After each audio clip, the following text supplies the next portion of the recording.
kami dari kelompok 3 ingin mempresentasikan bisnis internasional dengan judul yang kami ambil yaitu moneter internasional, ada yaitu sistem, mekanisme, dan dampak keuangan global.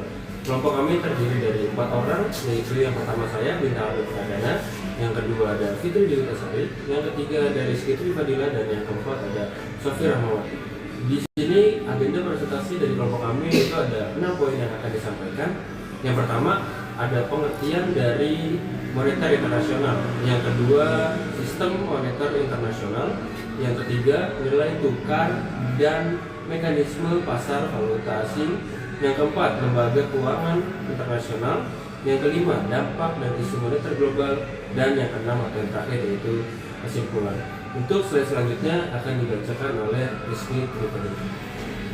Yang pertama adalah pengertian moneter internasional. Apa itu moneter internasional? Moneter internasional adalah sistem yang mengatur keuangan antar negara, mencakup mekanisme pembayaran nasional, nilai tukar mata uang, serta arus modal dan cadangan devisa antar negara di seluruh dunia.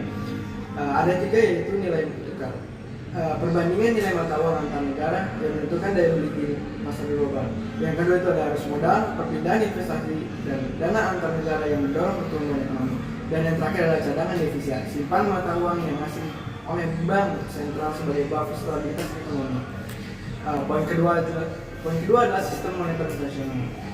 Evolusi sistem moneter di dunia terbagi menjadi 4, yaitu yang pertama pre-1944 gold standar, nilai mata uang dikaitkan langsung dengan emas, menjamin stabilitas tapi kurang fleksibel. Yang kedua itu adalah pada masa 1944 sampai 1971 Bretton Woods, USD dijadikan standar global dikaitkan dengan emas dan lahirnya IMF dan World Bank. 1971 sampai saat ini floating rate, nilai tukar ditentukan pasar bebas, fleksibel namun rentan volatilitas. Kini hybrid system, kombinasi berbagai negara, manajemen fund lainnya, SDR, IMF sebagai cadangan. Yang selanjutnya akan dibacakan oleh Fitri. Nilai tukar dan pasar valuta asing. Jenis nilai tukar yang pertama ada fixed rate, yaitu nilai tukar ditetapkan pemerintah atau bank sentral stabil namun kaku. Contohnya yaitu Arab Saudi. Yang kedua ada floating rate, yaitu nilai tukar ditentukan pemerintah dan penawaran pasar fleksibel. Contohnya ada USD, Euro, dan Yen. Yang ketiga ada managed float, yaitu pemerintah intervensi jika terlalu volatil. Contohnya yaitu rupiah Indonesia atau IDR. Faktor penentu nilai tukar yang pertama ada intervensi bank sentral, ada di angka 55, yang kedua ada spekulasi pasar, ada di angka 65. Yang ketiga ada yang neraca perdagangan, ada di angka 70, yang keempat ada suku bunga, ada di angka 80, dan yang terakhir ada inflasi di angka 80. Lembaga keuangan internasional yang pertama ada IMF, International Monetary Fund, yaitu menjaga stabilitas sistem moneter internasional, memberikan pinjaman darurat, dan mendorong kebijakan ekonomi yang sehat. Sejak tahun 1945 ada di 190 negara. Yang kedua ada BIS, Bank for International Settlements, yaitu bank sentral untuk bank sentral mendorong kerjasama kebijakan moneter dan pengawasan stabilitas keuangan global. Sejak tahun 1930 ada di 63 bank sentral. Kemudian yang ketiga ada World Bank, International Bank for Reconstruction, yaitu mendanai proyek pembangunan di negara berkembang, mengurangi kemiskinan, dan mendorong pertumbuhan berkelanjutan.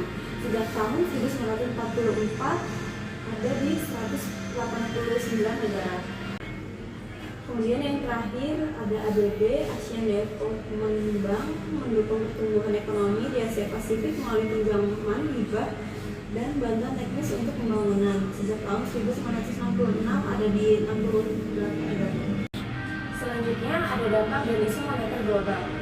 Yang pertama itu ada dampak moneter terhadap bisnis, yaitu ekspor impor.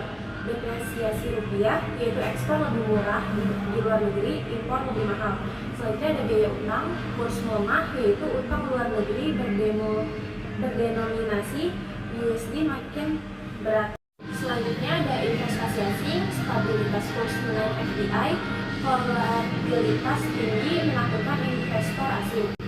Selanjutnya itu ada isu moneter global terkini. Yang pertama itu de-dollarisasi.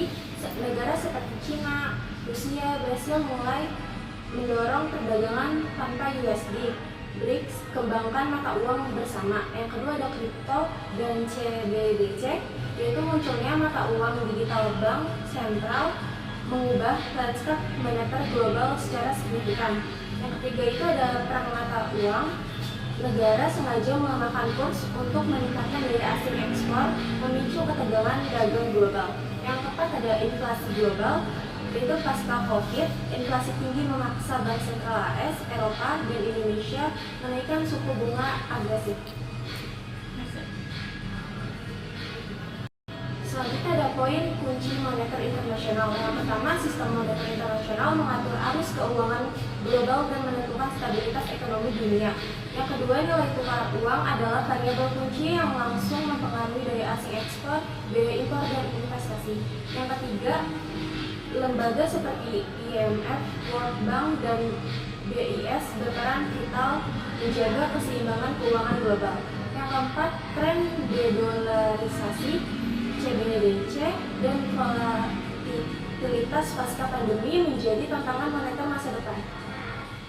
Baik, terima kasih. Mungkin itu saja yang dapat kelompok kami sampaikan mengenai moneter internasional. Kami akhiri. Wassalamualaikum warahmatullahi wabarakatuh.